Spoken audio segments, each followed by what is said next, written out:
여러분 안녕히 주무셨습니까? 빠르게 만나는 글로벌 뉴스 분석 굿모닝 글로벌 이주호입니다. 자, 미국 증시가 3대 지수 모두 강보합권에서 마감을 하게 될 것으로 보입니다. 장중 한때는 상승 탄력을 꽤 키우기도 했었는데 장 막판에 들어서면서 그 상승 탄력이 좀 줄어들고 있고요. 현재는 다우 지수가 0.2%, 나스닥 지수는 0.1% 정도의 강보합권에서 움직이고 있습니다.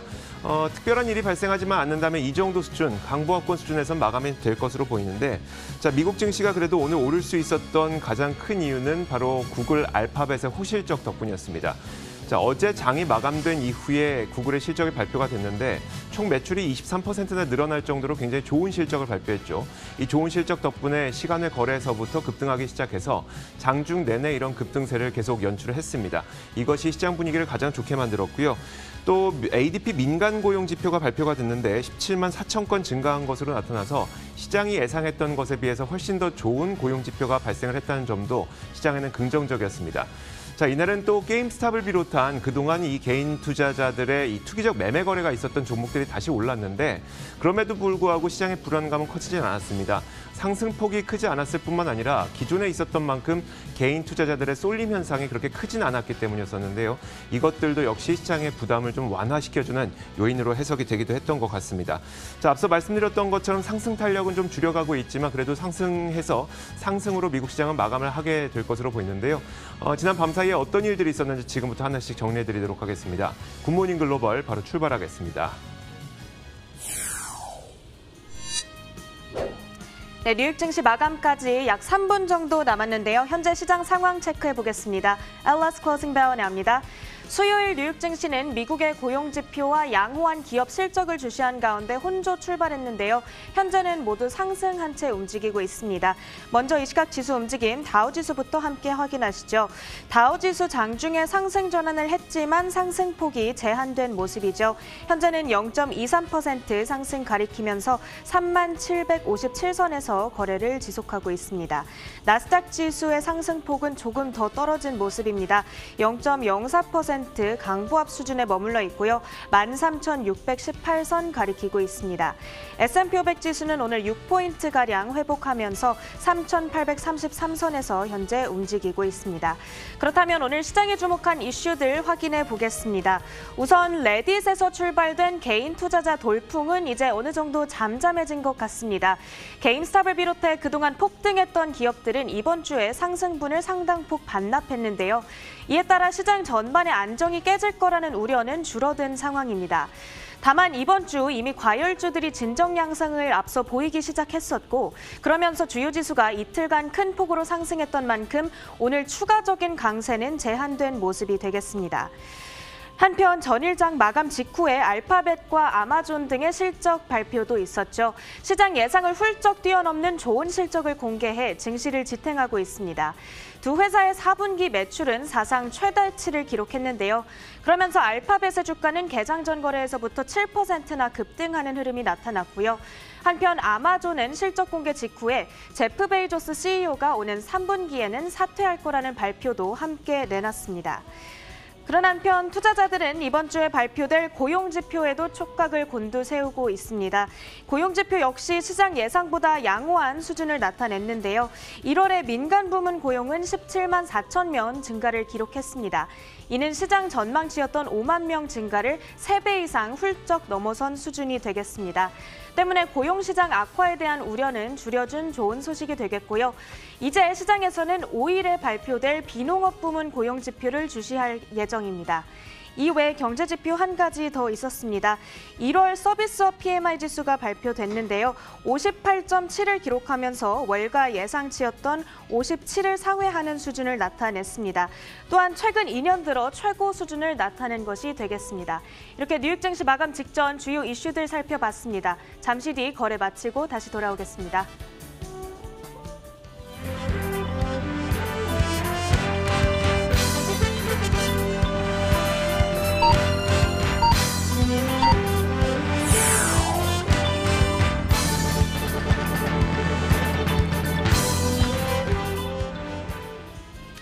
네, 계속해서 부양책에 대한 이야기를 이어가 보도록 하겠습니다. 지금 신규 부양책에 대한 기대감은 어느 정도 유지되고 있습니다. 일부 공화당원들이 부양책 규모를 줄이자고 요구해서 논란이 되고 있었긴 했는데요. 그렇지만 바이든 대통령은 당초에 제시했던 1조 9천억 달러 방안을 계속해서 추진할 것으로 알려지고 있습니다. 정확한 규모나 도입 시기에 대한 불확실성은 여전히 남아있지만 결국에는 대규모 부양책을 통과시킬 거라는 전망이 지배적인 상황입니다. 이에 대해서 제니 옐런 재무장관 역시 의회의 움직임이 현재 절실한 상황이라면서 부양책의 조속한 처리를 촉구하기도 했습니다. 다음으로 오늘장 업종과 종목별 흐름도 확인해 보겠습니다. 현재 6개 업종 상승불 켜고 있습니다. 특히나 에너지의 상승폭이 오늘 눈에 띕니다. 4.1% 가장 크게 오르고 있고요. 커뮤니케이션도 1.7% 오르며 강세 흐름을 가져가고 있습니다. 이외 상승하는 섹터의 상승폭은 다소 제한된 모습이고요. 하락하는 업종으로는 헬스케어가 현재 0.5% 가까이 가장 크게 떨어지고 있는 모습입니다. 종목별 흐름도 확인해 보겠습니다. 어제 호실적을 발표한 이후에 구글의 상승폭이 상당히 눈에 띄는데요. 구글은 현재 8.23%의 강세 흐름을 가져가고 있습니다. 아마존 역시도 장중까지는 상승 흐름을 가져가고 있었지만 하락 전환한 이후 현재는 1.56%의 하락세를 나타내고 있고요. 테슬라의 주가는 1.7% 하락, 또 오늘 가장 큰 폭으로 상승하고 있는 에너지 섹터에서는 엑슨모빌이 현재 3.7%의 상승 흐름을 가져가고 있습니다. 마지막으로 증시 전문가의 판단도 들어보도록 하겠습니다. 증시 전문가들은 과열 종목들에 따른 우려는 이제 해소될 것으로 판단하고 있습니다. 바클레이즈의 전략 대표는 숏 스퀴즈 공포가 이제는 희미해졌고 이로 인한 악영향은 제한적이다라고 말을 했습니다. 그러면서 일부 종목으로의 타격은 컸지만 시장 전체에 미칠 수 있는 영향은 아주 미미할 것이라는 견해를 밝히기도 했습니다. 이제 뉴욕 증시 마감 지수를 다시 한번 확인해 보도록 하겠습니다. 다우 지수는 강보합 수준에서 마감을 할 것으로 보입니다. 3722선 가리키고 있고요. 나스닥 지수는 막판에 하락 전환을 했습니다. 0.02% 약보합 수준에서 거래를 마칠 것으로 보입니다. 현재 13,610선 가리키고 있습니다. S&P 500 지수는 강보합 수준을 오르면서 3,830선 가리키고 있습니다. 이렇게 뉴욕 증시 혼조 마감할 것으로 보이는데요. 이렇게 뉴욕 증시 마감 시황 전해드렸습니다. LS Closing Bell Now였습니다.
자, 앞서 시황 살펴보셨습니다. 이에 대한 분석 내려보겠습니다. 클로징 벨 나우 오늘도 장혜진 앵커와 로제타 투자자문 최진석 포트폴리오 팀장 함께하겠습니다. 어서 오세요.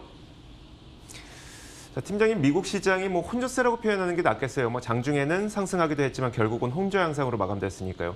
시장 한번 분석해 주시죠. 네, 그래도 이제 3일째 우호적인 모멘텀은 지속을 했던 그런 장세였던 것 같습니다. 다만 이제 게임스탑의 주가가 장중에 15% 급등하는 등 좀 이제 반등 기미를 보여주고 있죠. 그러다 보니까 조금은 이 우려가 산재해 있는 그런 양상이 나왔는데 그래도 이제 이른바 게임스탑 대란이 좀 일단락되는 분위기가 나타나고 있고 그러면서 우량주에 대한 대량 매도에 대한 우려가 좀 완화가 됐고 그리고 투자 심리도 좀 회복시키면서 긍정적인 분위기를 지탱하고 있는 것 같습니다. 다만 이제 여전히 큰 줄기에서 시장을 좀 이끌 만한 이슈가 좀 부재한 그런 상황이었는데요. 이런 가운데서 오펙 플러스 회의에서 기존 정책을 또 유지를 했고 유가가 최근에 계속해서 1년 만에 최고치를 경신하는 그런 모습을 보여주다 보니까 에너지 업종이 특히 좀 강세를 보였고요. 그리고 알파벳의 실적이 좋아서 주가가 워낙 좀 급등을 하다 보니까 커뮤니케이션 서비스 업종이 많이 좀 움직였습니다. 즉, 이 전체 시장이 좀 움직이기보다는 이슈가 있는 업종별로 그리고 종목별 장세가 나타났던 하루였던 것 같습니다. 네. 자, 그렇다면 상품 선물 시장은 어떻게 움직였는지 한번 살펴보도록 하겠습니다. 먼저 국제 유가부터 보겠습니다. 또다시 급등을 했는데요. 지난 밤 사이에 1.9%, 현재 선물 시장에서 거의 2% 가까운 급등세를 보여주고 있습니다. 자, 국제 유가 특히 WTI의 경우에는 12개월 내 최고치를 기록했는데 오펙 플러스 국가들이 감산 정책 그리고 감산 약속을 좀 지키고 있는 가운데 실제로 미국의 원유 재고가 줄어들었기 때문입니다. 에너지 정보청이 발표한 바에 따르면 미국의 원유 재고가 4억 7,570만 배럴을 기록했는데 지난 3월 이래 최저치를 기록했습니다. 그만큼 원유에 대한 공급이 많이 줄어들고 있는 상태에서 수요도 꽤 있다는 것을 증명하다 보니까 유가의 상승은 계속 이어지는 분위기입니다. 자, 현재 선물 시장에서 1.99% 오르면서 55.84달러 정도를 기록하고 있습니다. 자, 금값은 장중 변동폭이 굉장히 컸습니다. 상승 하락을 오고 가는 가운데 옆에 있는 차트에서 보시는 것처럼 좀 내림세를 계속 기록을 했습니다. 자, 금값은 요즘에는 사실 금 자체의 어떤 그 이유보다는 은값의 변동성 때문에 금값도 덩달아 움직이고 있습니다. 서학개미들이 은에 대한 스윙 매매를 하면서 변동성이 큰 상태죠. 자, 은값의 상승 하락에 따라서 귀금속 가격도 덩달아 상승 하락 이런 변동성을 보이고 있는데 자, 그 때문에 금값도 이날은 변동성 장세를 보이다가 현재는 지금 강보합권에 머무르고 있는 상태입니다. 0.07% 오르면서 1,834.6달러를 기록하고 있습니다. 자, 이어서 10년물 국채금리 한번 살펴보도록 하겠습니다. 자, 이날 10년물 국채금리는 강세를 보였고요. 최근 들어서 국채금리는 계속해서 강세 움직임을 이어가고 있습니다. 자, 부양책 통과에 대한 기대감 때문인데 미국 민주당이 공화당의 도움 없이도 부양책을 통과시키기 위한 절차를 강행하고 있죠. 여러 가지 방법을 찾고 있습니다. 자, 그 덕분에 조만간 이 부양책이 통과될 수 있을 것이란 기대감 덕분에 금리는 계속해서 상승세를 보이고 있고 현재는 1.134%까지 오른 채 거래가 되고 있습니다. 자, 이렇게 상품 선물 시장 살펴봤습니다. 글로벌 외신 확인하도록 하겠습니다. 자, 첫 번째 뉴스부터 보겠습니다. 팀장님, 굉장히 재밌는 소식 들고 오신 것 같아요.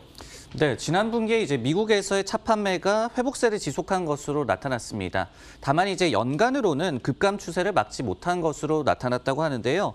BBVA 리서치의 발간 자료에 따르면요, 지난 4분기에 미국에서의 차 판매가 전분기 대비해서 5% 증가해서 지난 3분기에 이 QOQ 기준으로 36% 증가한 것에 이어서 회복세를 지속한 것으로 나타났습니다. 차 수요는 재정 부양과 저금리 환경 및 그리고 소비자들의 차량 소유 성향 강화 등의 이 지탱을 받았다라고 하는데요. 코로나19 팬데믹 여파에 따라서 신차에 대한 생산 차질이 있었고 그리고 완성차 업체들의 인센티브 축소가 더해지면서 다만 신차와 중고차 모두 가격이 급상승하는 그런 추세 또한 나타났다라고 합니다. 한편 지난해 전체 이 미국에서의 차 판매는 1,450만 대 정도로 전년 동기 대비해서 14.7%나 감소를 했다라고 하거든요. 그러면서 이 기관에서는 올해는 1,600만 대 정도로 이 차 판매량이 그래도 조금은 반등할 것으로 예상을 했습니다. BBVA 측에서는 이 차량의 소매 판매 같은 경우에는 회복이 지속될 것으로 예상을 한다면서도 백신이 본격적으로 보급되기 전까지는 커머셜 플릿이라고 얘기를 하죠. 기업이나 단체에서 비즈니스 목적으로 차량을 대량으로 구매하거나 리스로 또 구매하는 그런 수요가 부진이 좀 이어질 것이기 때문에 단기적으로 연 판매량 1,700만 대 정도를 회복하는 것은 다소 좀 지연될 것이다라는 분석 또한 덧붙였습니다. 자, 결국은 이제 전반적으로 자동차 판매의 회복세는 지속이 됐지만 아직까지 취약한 부분이 있다는 이야기일 텐데 저희가 가장 궁금한 건 전기차 판매는 어땠느냐일 텐데요. 전기차는 어땠을까요? 네, 전기차 부분은 이 미국에서 좀 밝은 그런 전망을 갖고 있는 그런 섹터인 것 같습니다. 미국 내에서의 전기차 판매가 지난 3분기에 11% YOY 기준으로 증가했다라고 하거든요. 그리고 전분기에 한 4만 대 수준에 비하면은 거의 2배 이상 증가를 해서 9만 대 육박하는 수준으로 많이 좀 회복이 됐다라고 자료가 나왔습니다. 그리고 BBVA 리서치라는 기관에서도 바이든 행정부의 청정 에너지 강력한 드라이브가 예상된다라고 얘기를 하면서 그러면서 전기차 시장에 대한 전망이 굉장히 밝다라고 분석을 제시를 했습니다. 미국 자동차 업체들도 이러한 환경 기준에 부합하기 위해서 앞으로 전기차와 하이브리드 모델을 더 많이 출시할 것이다라는 전망 또한 덧붙였습니다. 네, 한편 최근 자동차 업계에서는 자동차 차량용 이 반도체 품귀 현상이 극심한데요. 최근 들어서 업데이트된 소식이 있다면 소개해 주시죠. 네, 일단 이런 이 차량용 반도체 품귀 현상의 로직부터 설명을 드리면요. 팬데믹으로 인해서 차 수요가 급감을 했습니다. 그러면서 언택트 트렌드가 부상하고 IT 기기의 수요는 굉장히 좀 호조세를 띄었죠. 그러다 보니까 반도체 공급 역시도 IT 부문에 좀 집중을 했었는데 차 수요가 그래도 예상보다 빠르게 좀 회복을 했습니다. 그런 가운데 IT 기기에 대한 수요 호조세도 지속이 되고 있는 그런 양상이죠. 그러다 보니까 차량용 반도체 품귀 현상이 전 세계적으로 지금 나타나고 있는 것인데요. 로이터 단독 보도로 새로운 좀 내용이 업데이트가 됐습니다. GM이 이번에는 다음 주에 생산기지 4곳의 생산을 완전 중단한다라고 밝혔고요. 우리나라 부평 공장의 절반 감산 소식 역시도 전했습니다. 그 이유는 차량용 반도체가 부족하기 때문이다라고 사측에서는 밝혔습니다. GM은 또 이 같은 반도체 부족 현상이 올해 전체 생산량에도 좀 영향을 줄 것이다라고 경고를 했다라고 하고요. 한편 어느 정도 생산량의 타격이 예상되는지에 대해서는 사측에서는 공개하지는 않았습니다. 네, 다음 뉴스는 이조 앵커의 픽입니다. 내용 확인해 보겠습니다. 자, 저희가 다음 뉴스를 살펴보기 전에 실적 발표했던 기업 2가지 한번 보도록 하겠습니다.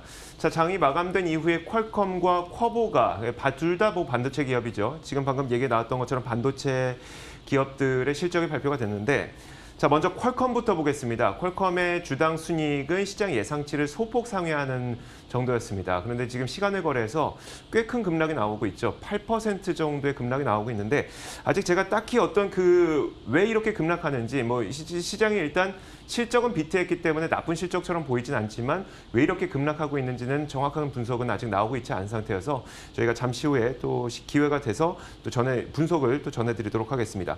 자, 이어서 쿼보도 한번 살펴보도록 할 텐데요. 쿼보도 많은 분들이 관심을 갖고 있는 반도체 기업 가운데 하나죠. 자, 쿼보의 주당 순이익도 예상치 2.66달러를 상회해서 3.08달러를 기록했습니다.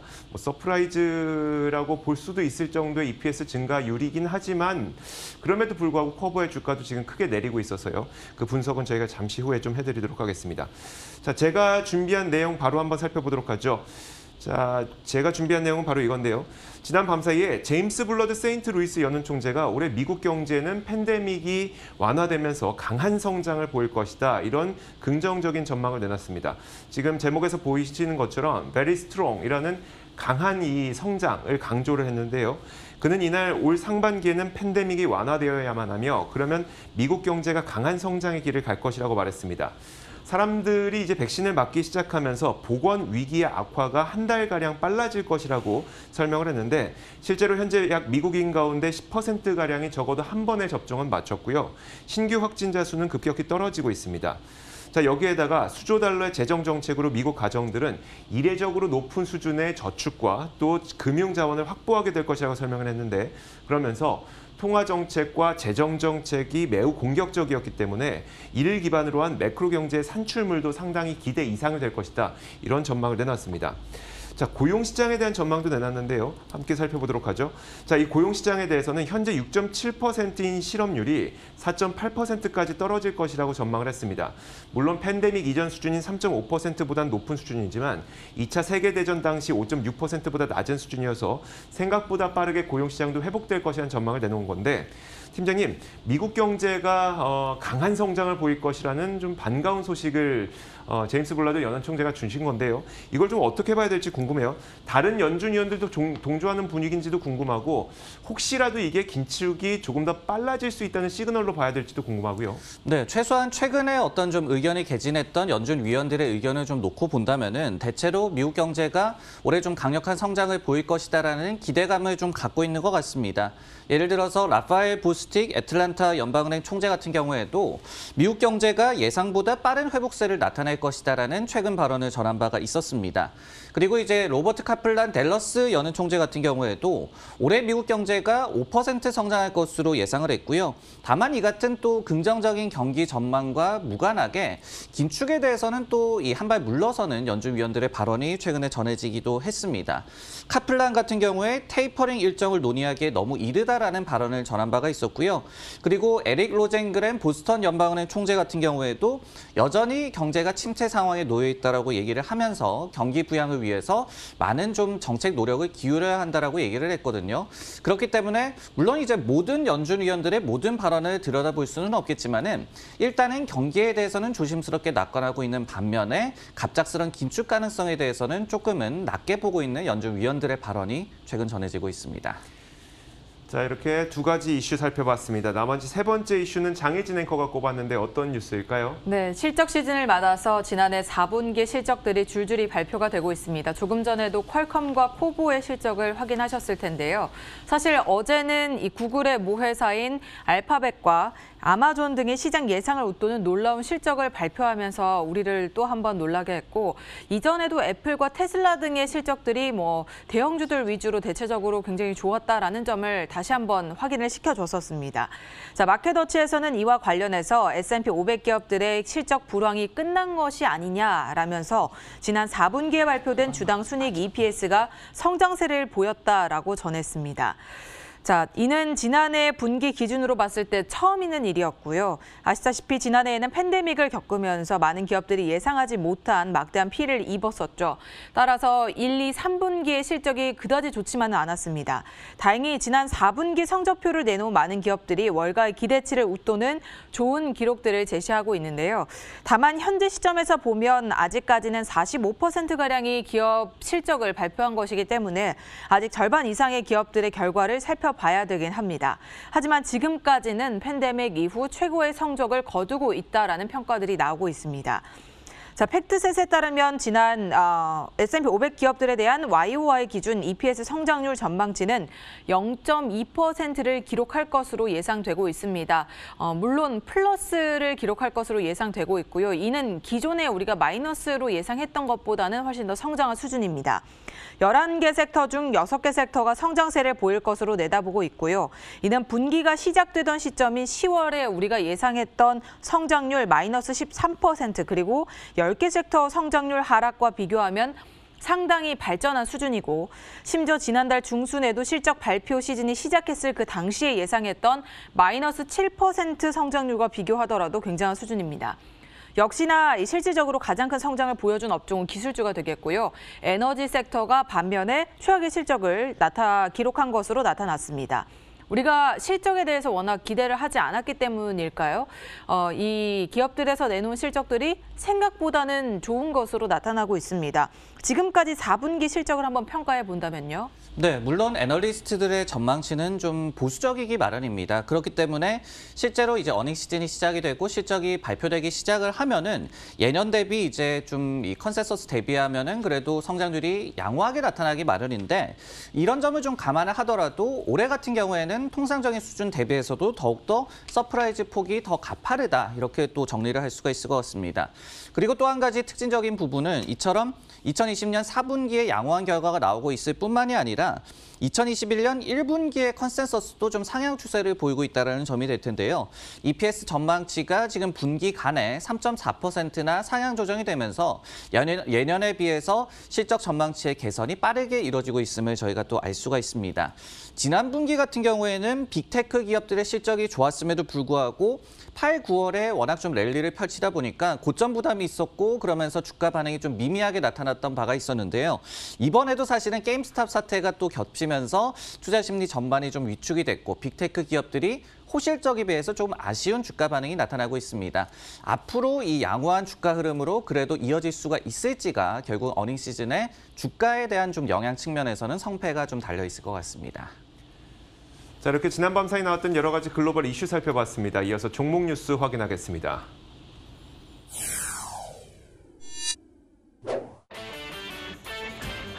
오늘의 종목 뉴스입니다. 소니가 플레이스테이션 5 판매 대박에 실적 가이던스를 상향 조정했습니다. 제프 베이조스 아마존 CEO의 사퇴 선언에도 월가의 애널리스트들은 아마존에 대해서 엄지척을 내보였습니다. 미국 규제 당국으로부터 처음으로 대마초 의약품이 판매 승인을 받으면서 대마초 관련주들이 이날 강세를 시현했습니다.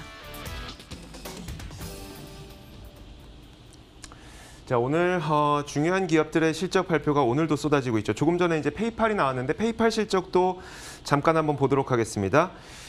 자, 페이팔 실적입니다. EPS가 시장 예상치가 0.99달러였었는데 실제로는 1.08달러를 기록했습니다.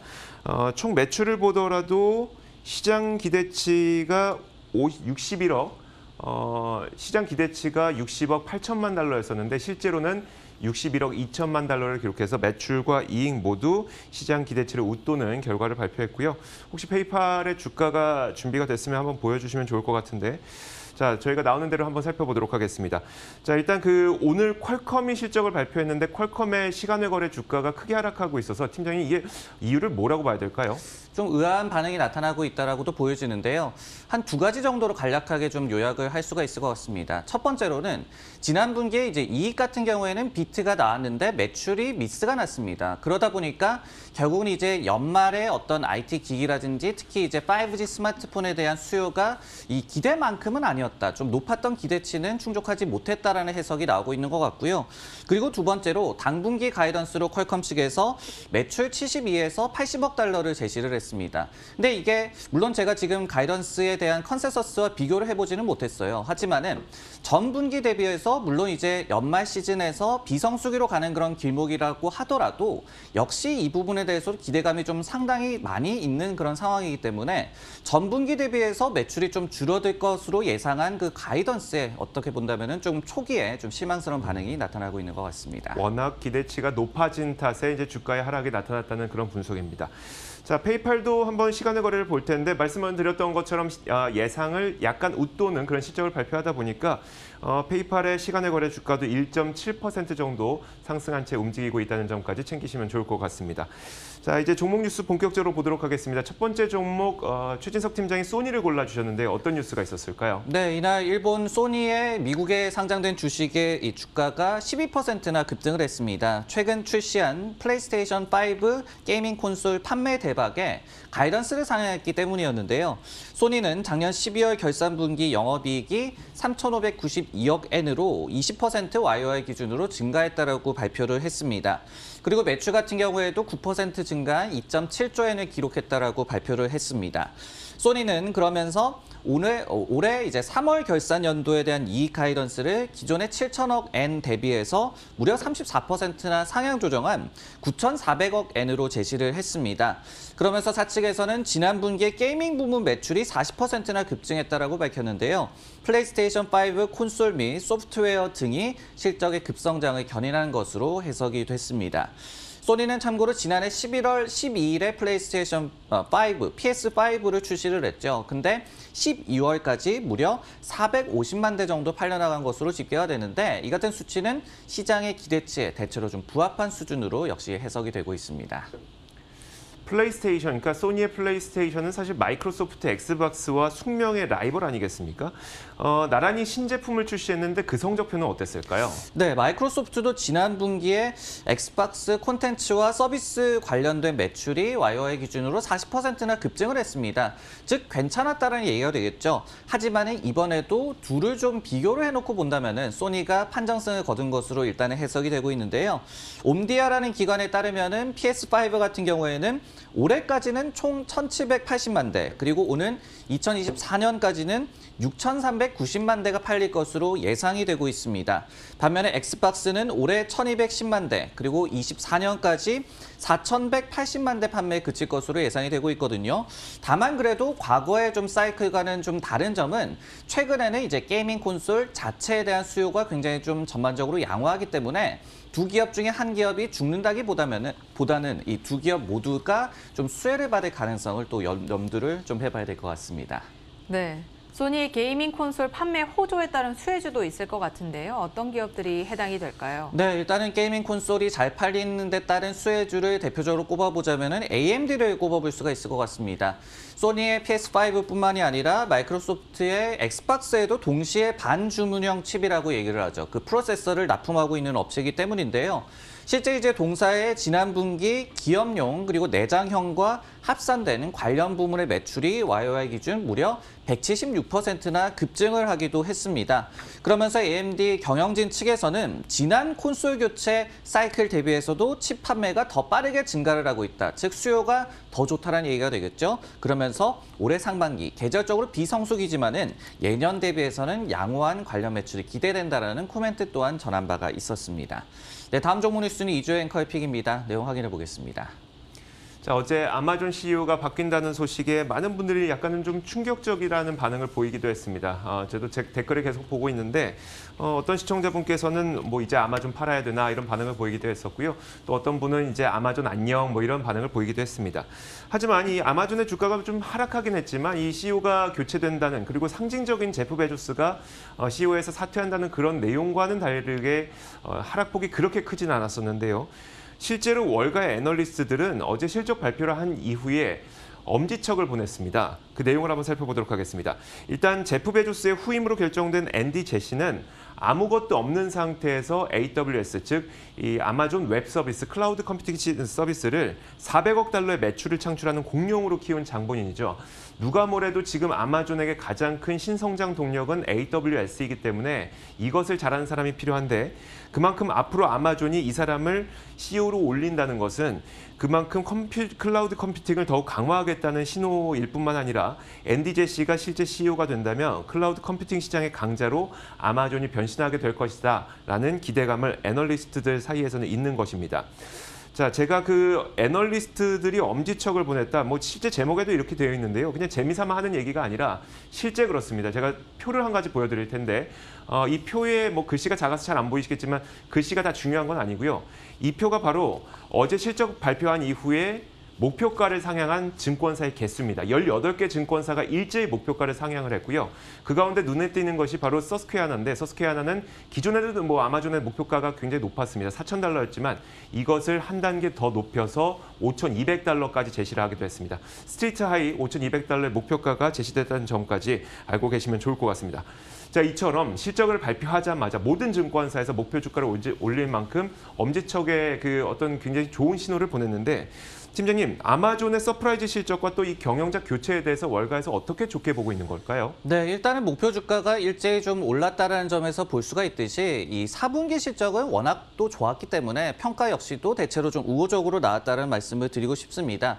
예를 들어서 JMP 증권에서도 시장 점유율을 추가로 좀 확대하고 있다는 점이 이번 실적을 통해서 입증이 됐다라고 평가를 했고요. 여전히 아마존이 코로나 팬데믹의 이 대표적인 수혜주 포지션을 갖추고 있다라고 평가를 했습니다. 그리고 이제 CEO 교체 같은 경우에도 물론 이거를 뭐 호재로 보기는 좀 힘들겠죠. 왜냐하면은 다소 예상 밖에 또 발표가 나온 것이기도 하기 때문이죠. 하지만 이제 시장에서는 꼭 나쁘지만은 않다라는 반응이 좀 많이 나오고 있는데요. 예를 들어서 무디스에서는 매끄러운 경영권 이항이다라면서 이번 무브에 대해서 긍정적으로 평가를 했고요. 그리고 이제 더 스트릿의 수장이자 CNBC 유명 앵커인 짐 크레이머 같은 경우에는 앤디 제시 이제 신임 CEO가 가장 능력 있는 사람, 자신이 만나본 사람 중에 가장 이제 유능한 사람이다라고 평가를 했습니다. 그러면서 오히려 아마존을 사야 한다라고 또 평가를 내리기도 했습니다. 자, 이렇게 아마존까지 살펴봤습니다. 이어서 장혜진 앵커가 꼽은 다음 기업 뉴스도 살펴보도록 하죠. 네, 대마초 관련주들이 간밤에 랠리를 펼쳤습니다. 사실 이전에는 조 바이든 대통령의 수혜주로 꼽히면서 한참 주목을 받았었는데요. 이번에는 GW 파마슈티컬이 미국 규제 당국으로부터 70억 달러 규모의 대마초 기반 의약품 제조 및 판매와 관련해서 승인을 받은 첫 기업이 됐다라는 소식이 들리면서 대마초에 대한 관심과 의학적 효과들이 기대가 되고 있습니다. 자, 따라서 여기에 제시되어 있는 이 대마초 관련주들이 일제히 상승세를 보였는데 영국 제약사 GW 파마슈티컬의 주가는 44%, 45%에 가까운 급등세를 연출했고요. 이외 기업들도 전반적으로 모두 10에서 20%대의 상승세를 시현했습니다. 자, GW 파마슈티컬은 대표적으로 에피도렉스라는 약제를 개발한 회사인데요. 이 의료용 대마 약제는 지난 2018년에 미국 FDA로부터 정식 허가를 받은 바 있습니다. 자, 월가의 한 펀드 매니저는 이번 승인이 의약품 산업이 카나비노이드, 즉 대마와 화학 성분을 합해서 가리키는 이 성분들을 바탕으로 만들어진 의약품들의 가치와 미래 성장 가능성을 다시 한번 일깨워줬다라고 강조를 했습니다.